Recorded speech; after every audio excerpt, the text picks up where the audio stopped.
Hi, everyone. Today we're talking about leadership. In particular, we're talking about how to prepare for that transition from being an individual contributor to a people leader. And joining us for this discussion is emerging leader and actuary Charlie Lee. Charlie, welcome. Thank you, Julia, for inviting me onto the show. It's very exciting to be talking to you. It's great to be talking to you too. And Charlie, I think we first met when you applied to join the Guardian Actuarial Leadership Program and you'd recently moved to Singapore. And I thought it was great that you were able to still dial into the sessions, even though some of them were probably quite early for you given the time difference. But that was when we first met. But I know you've got a really interesting story about how Uh, you came to be an actuary, starting with when actually you're originally from China and you moved to Australia in high school. What was that like for you? yeah, that's right. What was that like? I'll probably say it was quite scary, given that I was quite young at the time. Uh, and then especially mentioned that it was actually my very first overseas trip ever. Wow. And and I migrated to Australia with my parents when I was 13. We moved to Melbourne. It was an entirely different environment that I had to quickly settle in, obviously with my parents, but unfortunately my parents weren't so good in English, so I Mm. was forced to help out the Hmm. family to settle in. Um, there was one story that the second morning when we got there, so we got there the previous night. The second morning we're trying to go to the a suburb centre, so it's a southeast suburb in Melbourne called Glen Waverley. Uh-huh. We stayed in a nearby suburb called Blackburn East. So we tried to catch a bus mid-morning. We hop on the bus number 736 and we try to buy a ticket. And uh, me being quite good in English in school in China, I didn't prepare for the Aussie accent. Oh no. So basically, we're trying to communicate to the driver, and the driver tried to explain to us that you have to buy either a 2 hour ticket or a 1 day ticket. Oh wow. And we didn't do any research beforehand, so we're sort of like, what, what's going on? And we don't even know the price. Yeah.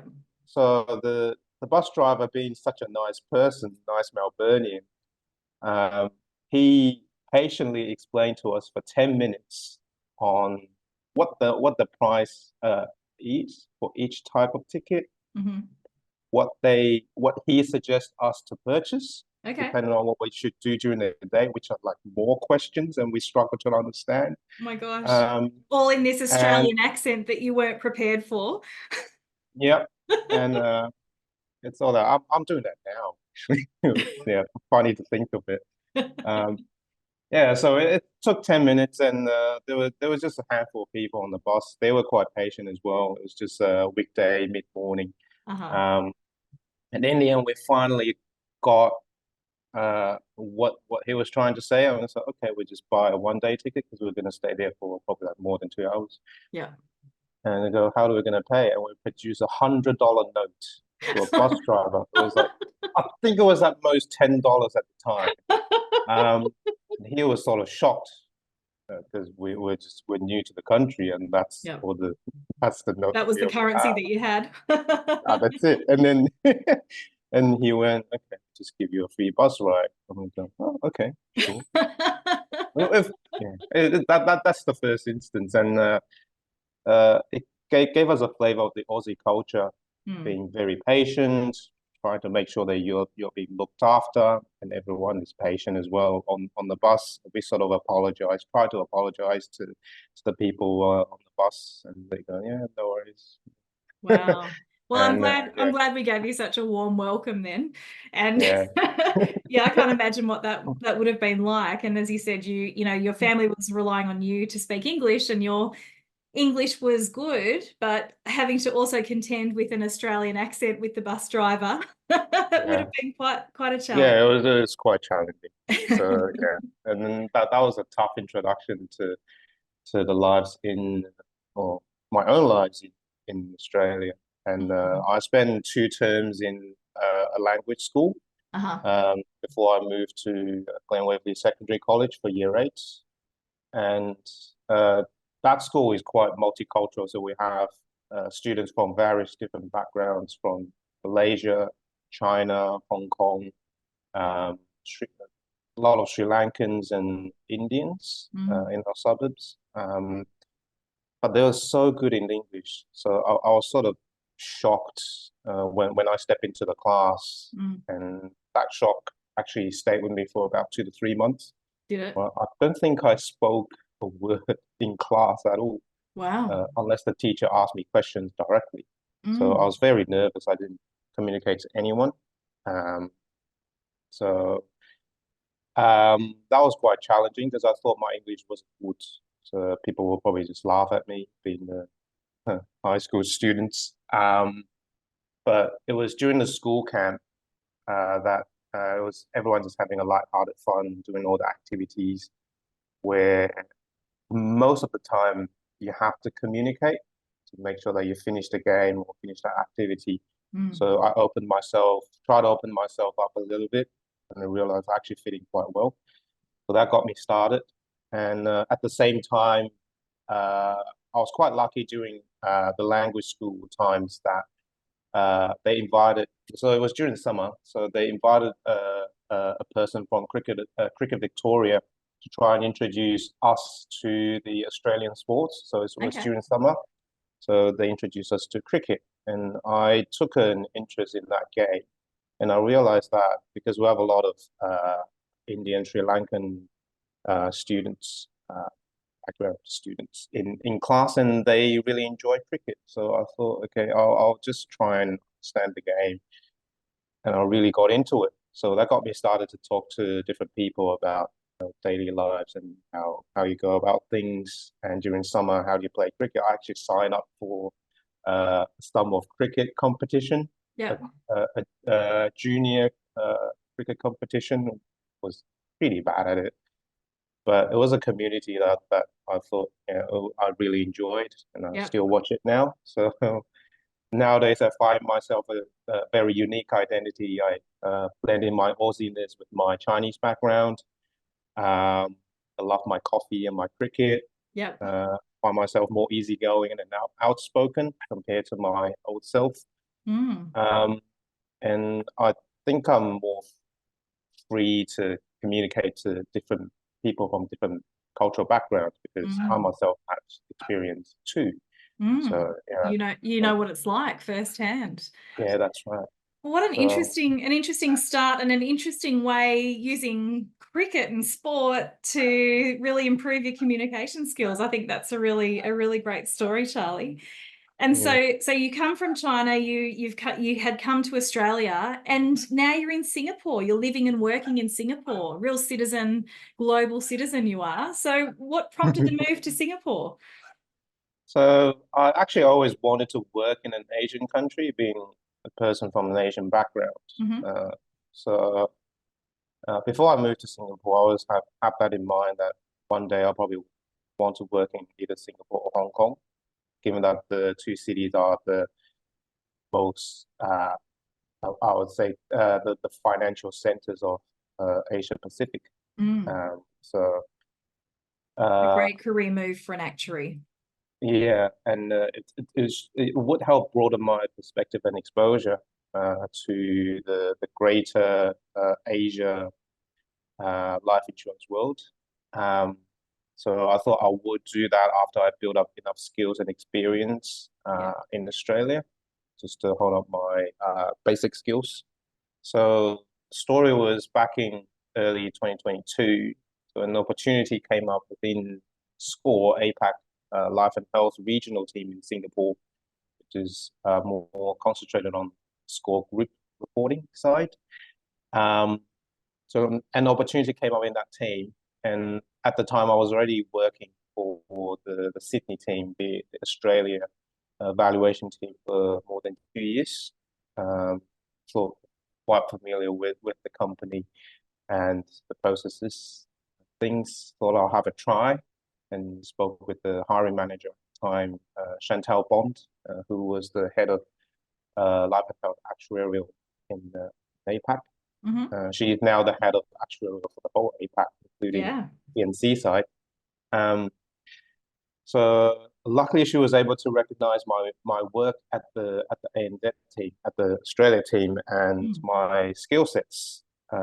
Knowing that there is a big step up for me to move into uh, my current team, Yep. and um, there's a bit more consideration in terms of my ability to review certain works that are done by the local team.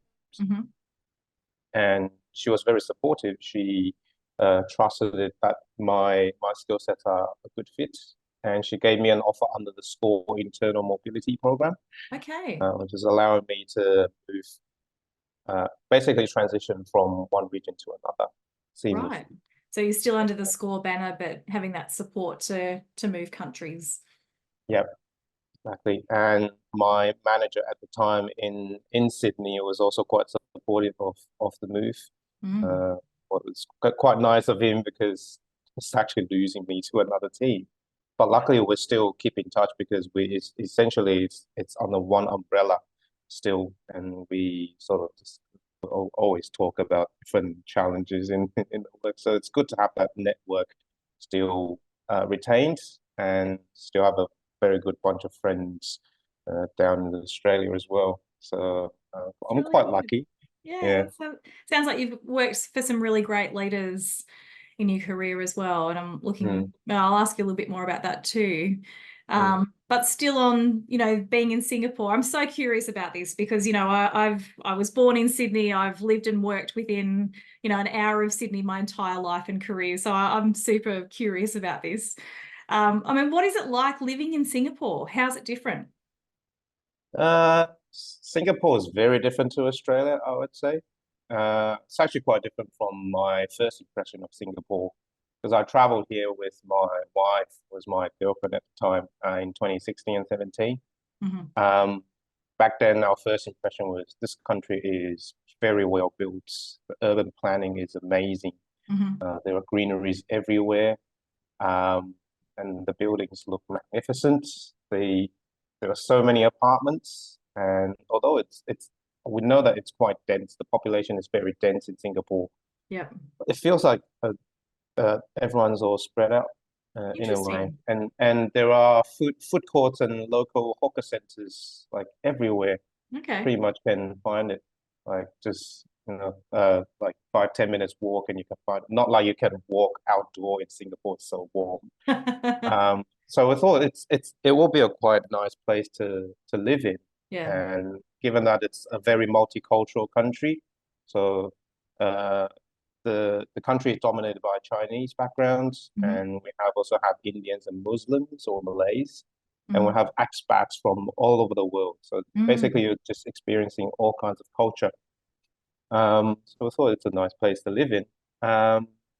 And it actually is. So th those first impressions do stay with us, but once we get to the nitty-gritty things of trying to make a living, living the daily lives in Singapore, we found like some other challenges. So one thing is during 2022, well, we probably came at the wrong time. During 2022, there was a huge influx of foreign workers, expats, coming in during that year. Right. So I signed up for the job at the start of the year, whereas because we have a small family, I had to move our young daughter, who Mm. was not even one at the time. So we're trying to plan it out, and we decided we'll land in Singapore by the end of October. So we came in late, and the rental market became so competitive that Really? we were almost priced out. So on our original budget, we couldn't find Oh, anything that we liked. So it oh, was only about 5 or 6 months time. So I made a decision. So I saw what was happening. So I made a decision to land early in August to sort out a rental. Um, so one instance, I was doing an inspection to an apartment in the afternoon, and um, by that night the apartment was gone. I oh, haven't. wow. Yeah, I was only halfway through talking to my wife on what the apartment was like. Making a decision. Yeah. So Ah, two shocks for me. One is that it's so competitive that we thought the price was pretty high for that yeah. apartment, and it was gone at that price. And Wow. secondly, someone was negotiating with the agent until 11 p.m. in Wow. Singapore Yeah. on the on the Friday night. So yeah, Wow. So that was that's quite a shock. unexpected. That was unexpected. I thought, might as well wait until Saturday. Like if I was still in Sydney, then Yeah. they have their own downtime. Agents will Mm, have their own mm. downtime, and you can't really reach them. But in Singapore, that's not the case. So Wow. very, very, very efficient in that sense. So that So was a bit unexpected, but yeah, no doubt there's been some great benefits to your career from being in Singapore, and you've been there for a little while now. What are some of the yeah, that's benefits? true. So I think from my current role compared to what I was doing in Australia, I get to see a lot more markets. Hmm. There are opportunities to take ownership of, say, within SCORE, one region of the valuation processes, the treaties, the products, Hmm. and with the experience analysis, helping out on experience analysis for that region in Yep. that regards. So I'm getting a lot more exposure to different types of products and experiences specifically for that particular market. So, for instance, I'm looking after North Asia, which contains Japan and Korea market. So the Mm. products there are very different to what we have in Australia. And Mm. secondly, I think it's more of a I can experience different working cultures working with. So, for instance, I'm working with the Korea team at the moment, and they have a different way of working. And I sort of have to think about how I should communicate to them and try to fit to their culture. And is there any ways that I can sort of get my information uh, through a certain way of communicating to them? Okay. It's So quite different to yeah, so what's different? Talk us through the like, can you give us an example? so I would say the Korean culture is very subdued, and they sort of have to respect the more senior people in a way. Hmm. So when I was talking to them, they're being very polite, and they don't give us a lot of information. I think that's the case for most Asian cultures as well. Mm. Typically in China, in some regions, we also do that. So in a way, you have to build trust with them. Mm. So uh, whereas in Australia, you're free to, well, you, I would say it's freer, that you can talk to anyone at different levels. Mm. Okay. So, Charlie, how did you build respect with the Korean team? So I had an advantage in myself that I was working on the group reporting stream when I was working for the Australia team. So I knew the processes, I knew the model and everything quite well, in my opinion. So the Korea team was struggling at the time to make sure that their processes are efficient and the results are analyzed in time. So I communicated to them quite early that I had this experience. I was able to assist them in any problems that they have if they're struggling to make the timelines, and I was able to jump in to help hands on. And they sort of took that on board and try to communicate to me what the burning issues are, and I took that on board and uh, actually tried to help them to make some practical solutions to to make sure that they are doing their analysis in time and to a better degree of accuracy in a way. And they actually saw the result quite quickly, so that I think that helped me to build the trust to the team, and I did encourage them to speak out time to time of any other issues that's happening, either to do with your processes, to do with the volume of work, and or communication uh, within the team or other team members in the Korea team.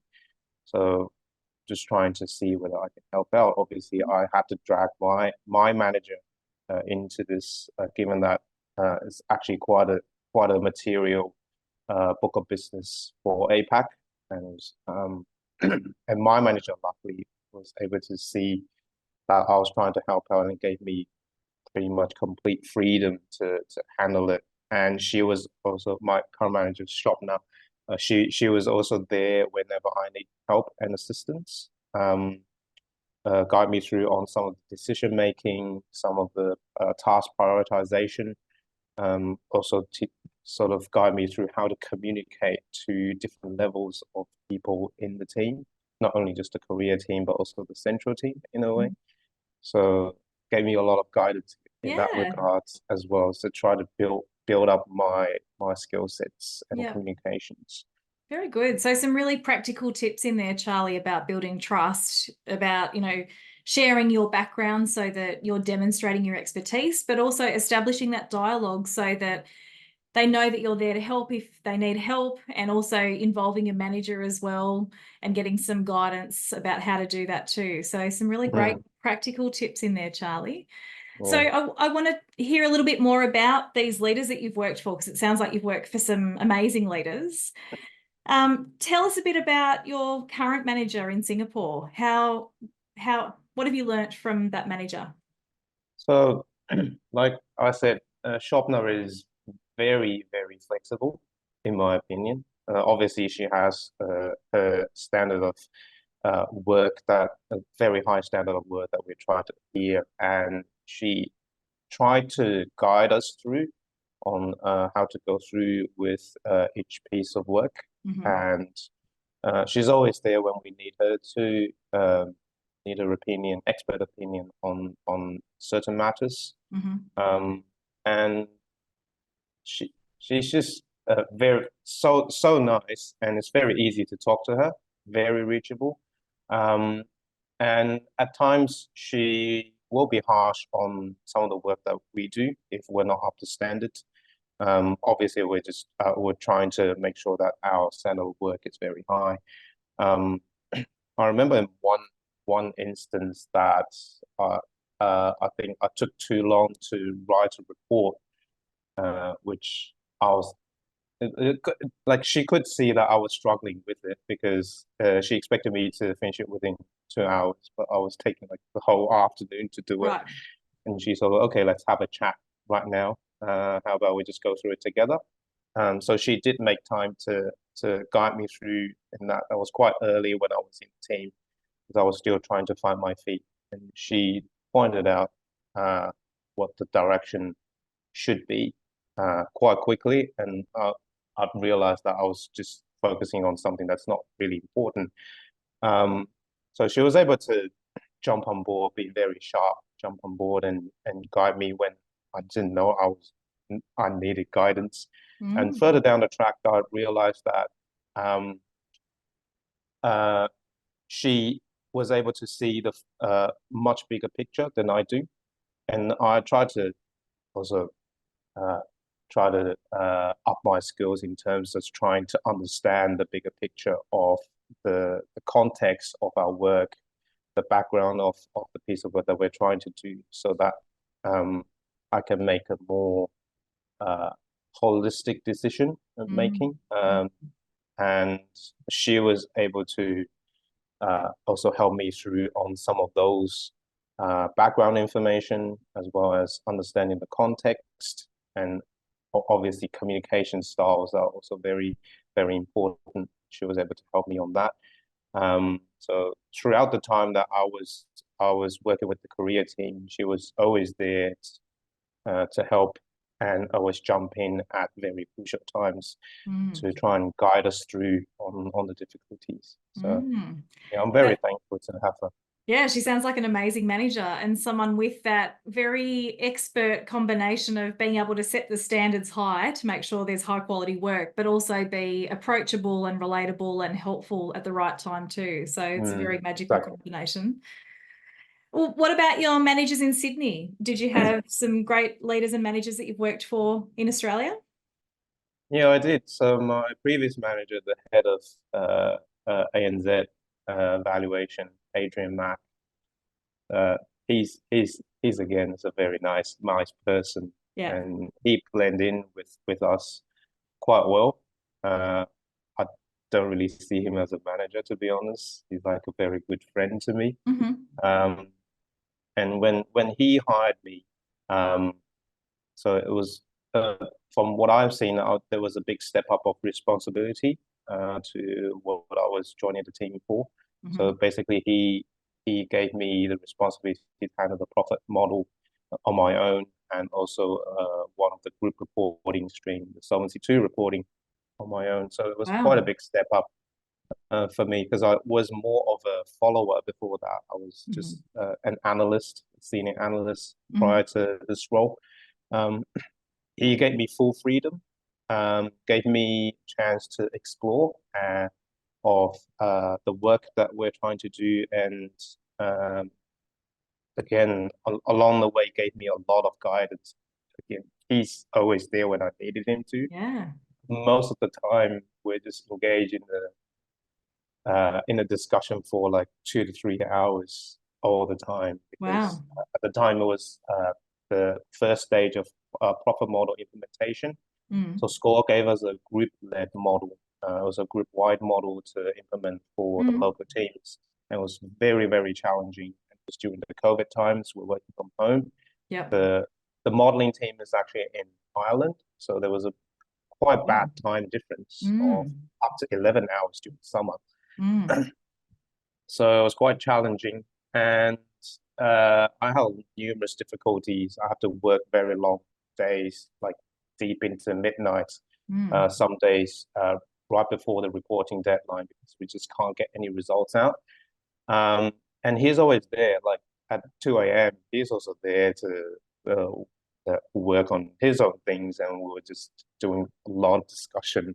I was Yep. also complaining a lot to him, and he totally understands.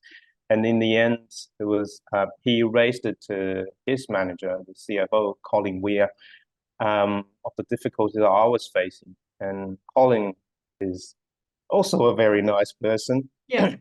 Um, uh, excuse me. You're Oh right. God, yeah. He was naturally calm.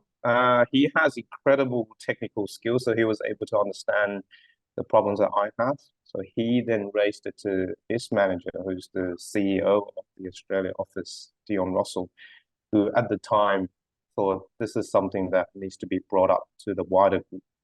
He actually mentioned the difficulties of us using the profit model in the in the macro market meeting with all the market leads. So Mm. I got to know further down the track from Patreon, and I was in shock actually because I see myself as a relatively junior member in the company, and Mm.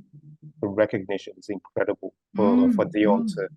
actually recognize such a small piece Mm. in the business and um, raise it to pretty much all the senior leaders in SCORE. Um, and we are facing this problem. To be honest, it was like only us, the valuation team, that's facing it. Yep. And he thought that's not the right way to do things. Mm. And he Mm. actually took the time to raise this issue, and I thought it was incredible Mm. gesture for him to also. I'm very humbled to be recognized, Mm. um, the work being recognized as well. Mm. Um, So so you were heard and you were supported not just by your immediate manager, but it also escalated through the ranks as well. And yeah. yeah, some amazing leadership there. So, Charlie, managing and leading people is really different from doing the work yourself. And you've described a couple of examples about how your managers have helped you in doing your work. But how did you learn the skills that you needed to be effective in a leadership role? Um, I I probably learned by looking at other my immediate managers, the leaders in our team, Yeah. chief actuaries, people like that, because I don't see myself as a natural leader. I'm more of a follower. But I do realize that if I want to uh, realize my full potential in the actuarial field, I have to pursue on the leadership route to also become a more rounded person, not just a technical expert, but I have to also communicate and also try to lead other people. Um, so sort of looking at the great leaders I've worked at in the past and assess how they run the team. Um, so I got myself my own leadership style. So I try to lead by example. Um, just to make sure that everyone is able to be on board, and I was also helping them out in terms of any difficulties. I'll also try to make time for other people whenever they need help, trying to be supportive, provide guidance, and we try to learn together if there is something that we've just never seen before. And I also try to communicate quite openly and clearly to people, set expectations while I'm giving them a particular task, and also always make time if they have any questions. And so that's just, I think, my way of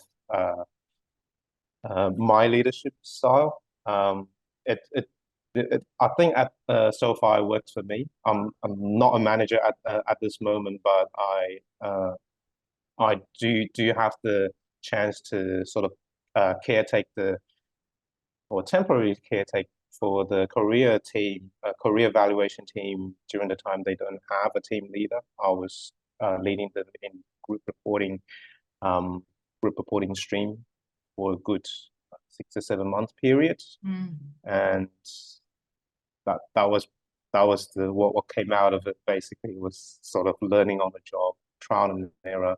It wasn't all smooth sailing, as I said before. Like, I have to ask my manager all the time on how to solve different issues.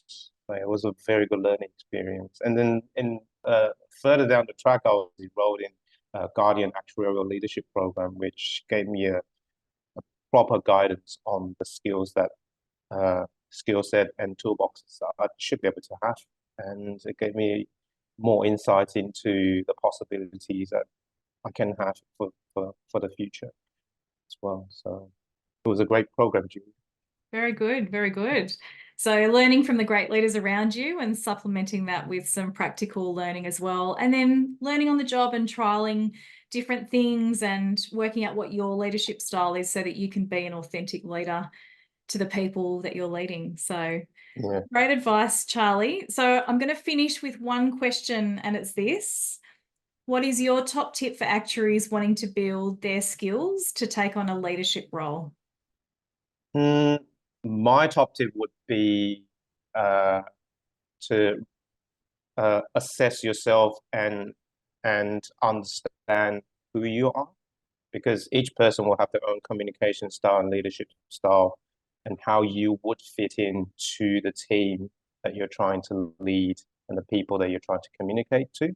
So first thing is you have to know yourself before go out and try to understand others. So I think that how I came to realize that was also during this year, where I was in the middle of, I would say, a boom in the stakeholders I was trying to communicate, because I was trying to lead the career team in group reporting. All of a sudden, have the business team coming to me. We have the financial performance team coming to me, and also the group teams coming to me on certain matters, different levels of people, and they all want different things. So first thing is I want to understand what I'm doing right now, how I'm doing it, and how then the next stage would be how to communicate that to the people that ask me questions, or the people that I want to communicate to. So first thing is to, I would say, to try and understand yourself, how you communicate, how you do the work, and then next step would be to work with others. That will be my tip. That's great advice and a great tip around the importance of self-awareness. So thank you so much, Charlie. It's been great to hear a bit about your story and career to date. And I really look forward to seeing what you do in your career next. Thanks for your time today, Charlie. Thank you so much, Julie. It was a great chat with you, and I hope my experiences can help other people too. No doubt they Thank will. you for your time. Thanks, Charlie.